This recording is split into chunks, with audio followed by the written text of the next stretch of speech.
The WD-40 can rattled empty as I shook it, the sound echoing through my cluttered garage like a death rattle. Perfect, I muttered, tossing it into the overflowing trash bin. Even the lubricant's giving up on me. The outboard motor sat there mocking me, its corroded parts spread across my workbench like the remains of my 22-year marriage. That's when I heard Kathy's voice drifting through the thin walls, sharp and conspiratorial. She was on the phone again, probably with Mel, her best friend and personal cheerleader for every bad decision she'd made in the past year. Just tell him you want a break, Kath. He'll panic and promise you anything. Mel's voice crackled through the speakerphone. Trust me, I've seen this play out 100 times at the salon. I froze, a greasy wrench halfway to my mouth where I'd been about to hold it between my teeth. 22 years of marriage, and my wife was taking relationship advice from a woman who'd been divorced 3 times. But what if Ben doesn't care? Kathy's voice wavered with uncertainty. What if he just says okay? Mel's laugh was sharp as broken glass. Honey, that man worships the ground you walk on. He'll cave faster than a house of cards in a hurricane? I set the wrench down carefully, my hands suddenly steady despite the rage building in my chest. Ben Harrington, 44 years old, dock worker and part-time handyman, reduced to a house of cards. The woman I'd loved since high school was discussing our marriage like it was a business transaction. I don't know, Mel. Maybe I should just... No maybes. You deserve better than this blue-collar life, Kathy. Greg's offering you everything Ben never could. Take the leap. Greg. There it was, the name I'd been dreading to hear. Greg Sloan, the pretty boy personal trainer at Murphy's boxing gym, with his perfect teeth and designer workout clothes. I'd seen the way Kathy's eyes lingered on him at the school fundraiser last month, the way she suddenly developed an interest in fitness after years of mocking my morning runs. The garage door creaked as our son Tom slipped in, home from his first year at community college. At 19, he had Kathy's sharp intelligence but my stubborn streak. He caught the tail end of the conversation and shot me a look that said he'd heard enough. Dad, he whispered. I held up a hand, listening as the conversation wound down with promises to talk more tomorrow and figure out the best way to handle Ben. Handle Ben. Like I was a problem to be managed rather than a husband to be respected. After Kathy hung up, Tom and I stood in the silence of the garage, surrounded by the detritus of my working-class life. Oil stains on concrete, tools that had seen better decades, and the lingering smell of marine fuel that no amount of washing could remove from my hands. How long have you known? Tom asked quietly. Suspected for weeks. Confirmed tonight. I picked up the wrench again, needing something solid to hold on to. Your mother thinks I'm predictable. Let's see how she handles unpredictable. The next morning, I played the dutiful husband. Coffee ready when Kathy stumbled downstairs in her silk robe, the expensive one she'd bought for her client meetings that seemed to happen more and more frequently in the evenings. Morning, beautiful, I said, handing her the mug. Sleep well? She had the grace to look guilty for about half a second before slipping into her real estate agent persona. Fine, thanks. I've got a busy day ahead. 3 showings and a closing. On Saturday? Real estate doesn't keep bankers' hours, Ben. You know that. What I knew was that Greg's gym was closed on Saturdays, giving him plenty of time for client meetings of his own. I waited until she left before making my move. 22 years of marriage teaches you things about a person, like where they hide their secrets. Kathy thought she was clever, but she'd always been predictable in her unpredictability. The second phone was exactly where I expected it to be, tucked inside an empty cereal box in the back of the pantry, a cheap burner phone that contained the digital evidence of my marriage's destruction. The messages were worse than I'd imagined. Explicit photos, detailed plans for weekend getaways, and worst of all, conversations about how to handle the Ben situation. Mel wasn't just an enabler. She was the architect of this betrayal, coaching Kathy through every lie, every deception. One voice message from Mel made my blood run cold. "Remember what I told you about Ben firing me from the hardware store? He humiliated me in front of everyone, called me a thief over a few missing tools. Well, payback's a bitch, and I've got a long memory." Everything clicked into place. This wasn't just about Kathy wanting something better. This was Mel's revenge, served cold after 3 years of patience.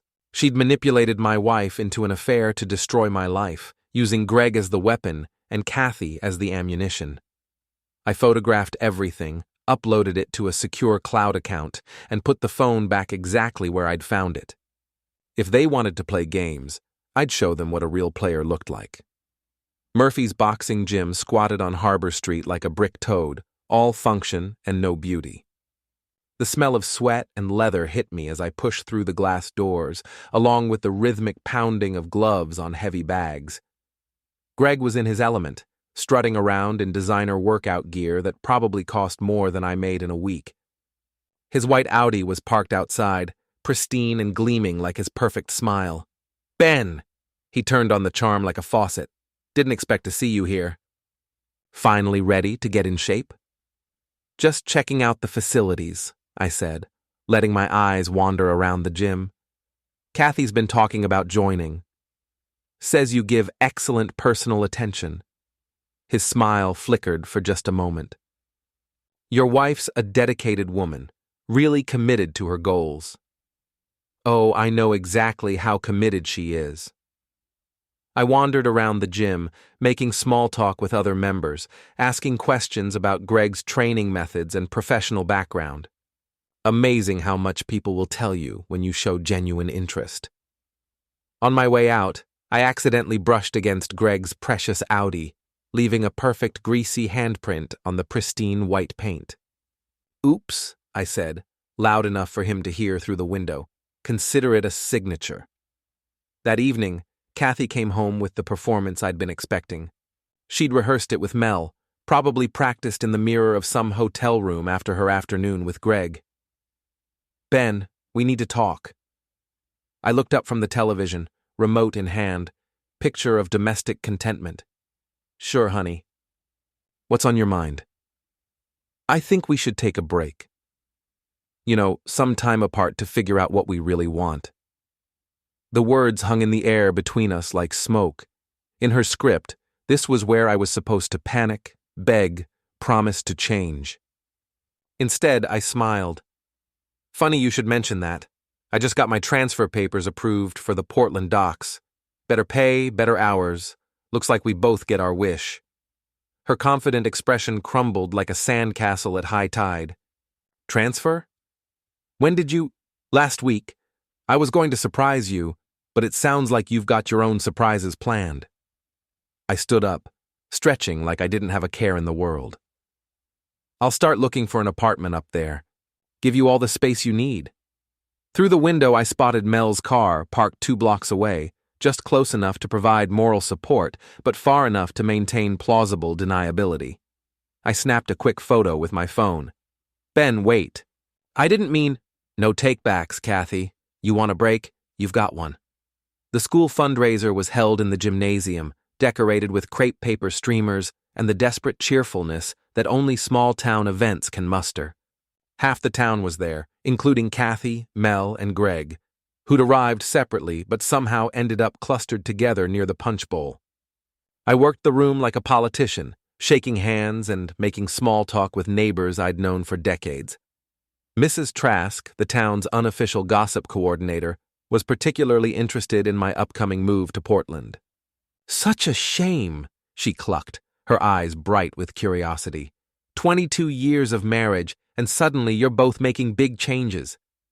"Life's full of surprises, Mrs. Trask." "Speaking of which, did you hear about Greg's new business venture?" I'd done my homework.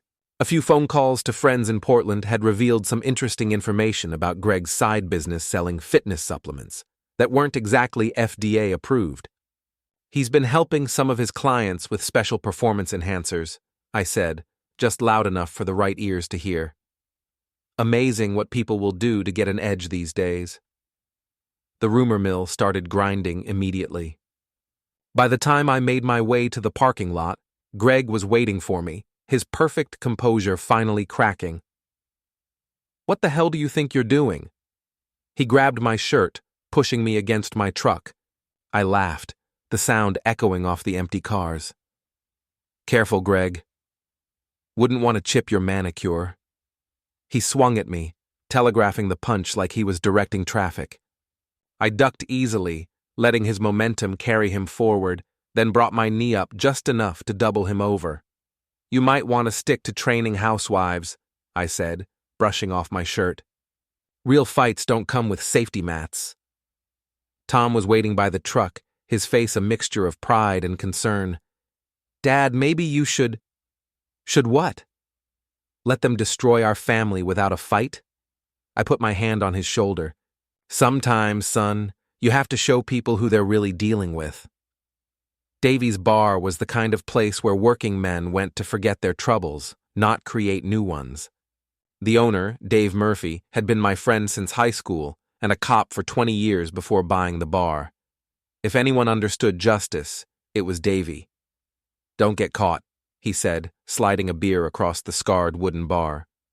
"Make them sweat, but play it smarter than they did. I'm not planning to do anything illegal." "Good. But remember, the best revenge is living well. Make sure you're still standing when the smoke clears." Over the next week, I put Davy's advice into practice. I moved our joint savings into a separate account, perfectly legal since both our names were on it. I made some phone calls to the state licensing board about Kathy's habit of taking under-the-table bonuses from grateful clients. I even dropped an anonymous tip about Mel's salon employing workers without proper documentation. But my masterpiece was Greg's car. I waited until midnight, then carefully packed raw shrimp into the air vents of his precious Audi. By morning, the smell would be unbearable, and by afternoon, it would be a biohazard. For good measure, I spray-painted "Home Wrecker" on the side in bright red letters. When Greg stormed up to my house the next evening, I was ready with my phone camera. "You psychotic bastard!" he screamed, waving his arms like an inflatable tube man. "Do you know how much that car cost?" "More than my annual salary, I'm guessing. But hey, at least it's memorable now." I filmed every second of his meltdown, his threats, his complete loss of control. Then I uploaded it to the town's Facebook group with the caption, "Today's forecast, showers of tears." The video went viral locally within hours.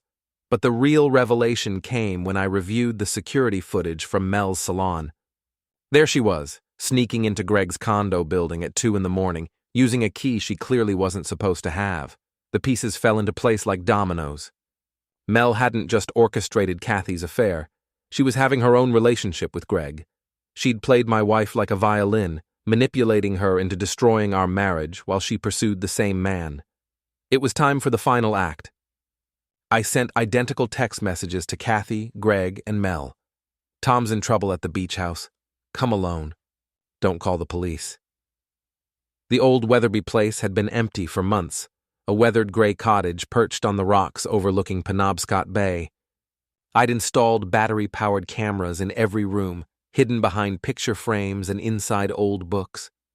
They arrived within minutes of each other, their faces masks of concern that quickly shifted to confusion when they realized they'd all received the same message. "Where's Tom?" Kathy demanded. "Safe at home, doing homework." I stepped out of the kitchen, carrying a tray with 3 glasses of wine. I thought it was time we all had an honest conversation. The tension in the room was thick enough to cut with a knife. Greg positioned himself near the door, ready to bolt. Mel sat on the edge of the couch, her usual confidence replaced by nervous energy. Kathy stood in the middle, finally beginning to understand that she'd been outplayed. "I know about the affair," I said, setting down the tray. "Both affairs, actually." Mel's face went white. "Ben, I don't know what you think. I think you're a manipulative, vindictive woman who destroyed my marriage to settle a 3-year-old grudge." I pulled out my phone, queuing up the security footage. "I also think you're not as smart as you believe." The video played on the large screen TV, showing Mel entering Greg's building, then leaving hours later. Timestamps made it clear this had been going on for months, overlapping with Greg's relationship with Kathy. You used my wife to get revenge on me, I continued, while you were sleeping with her boyfriend behind her back. That's impressive, even for you. Kathy sank into a chair, the full scope of her betrayal finally hitting home. Mel, is this true? Kathy, honey, it's not what it looks like. It's exactly what it looks like. I pressed another button on my phone. And in about 30 seconds, everyone in town is going to see it too. Greg lunged for the door, but I was already blocking his path. Going somewhere, champ? You can't keep us here, he said, his voice cracking like a teenager's. I'm not keeping you anywhere. But if you leave now, you'll miss the best part. My phone buzzed with notifications as the video went live on every social media platform and group chat in town. The reactions were immediate and brutal. You're insane, Mel hissed, finally dropping her innocent act. This will destroy all of us. That's the point. I picked up Greg's gym bag and walked to the window. You wanted to play games with my life? Let's see how you handle the consequences. I threw the bag out the window, watching it arc through the air before splashing into the churning water below. Greg made a sound like a wounded animal. That had my car keys, my wallet. Better start swimming. Mel tried a different approach, pulling out her checkbook. Ben, please. I'll pay for the divorce, help you start over. Just delete the videos. I laughed, the sound echoing off the walls. You couldn't afford my silence if you mortgaged your soul. Sirens wailed in the distance, growing closer. Greg had managed to call the police on his phone, but I wasn't worried. The cameras showed everything, them entering my property uninvited, Mel attempting to bribe me, Greg threatening violence. By the time the police arrived, I was sitting calmly on the porch, watching the sunset paint the sky red over Penobscot Bay. The annual Marina Festival was the town's biggest event, drawing visitors from 3 counties to celebrate our maritime heritage. Local bands played on a makeshift stage while vendors sold lobster rolls and craft beer to tourists who thought small-town Maine was quaint. I'd spent the week since the beach house confrontation watching my enemies' lives crumble. Kathy had been fired from her real estate job after the licensing board investigation. Mel's salon was picketed by labor activists, and half her staff had quit. Greg had been banned from Murphy's gym and was facing charges for selling illegal supplements. The town buzzed with gossip, but I'd become something of a folk hero, the underdog who'd fought back against betrayal and won. When the local band took a break, I climbed onto the stage and took the microphone. The crowd quieted, sensing drama. Ladies and gentlemen, I began, my voice carrying across the festival grounds, I'd like to propose a toast to honesty. I raised my beer bottle, scanning the crowd until I found the faces I was looking for. Kathy, Mel, and Greg stood at the back, trapped by curiosity and social pressure. To my soon-to-be ex-wife Kathy, who taught me that 22 years of marriage is no match for a personal trainer with abs. The crowd murmured, some laughing nervously. To Mel Porter, who proved that friendship is just another word for long-term revenge planning. Mel's face flushed red, but she couldn't leave without making herself look even worse.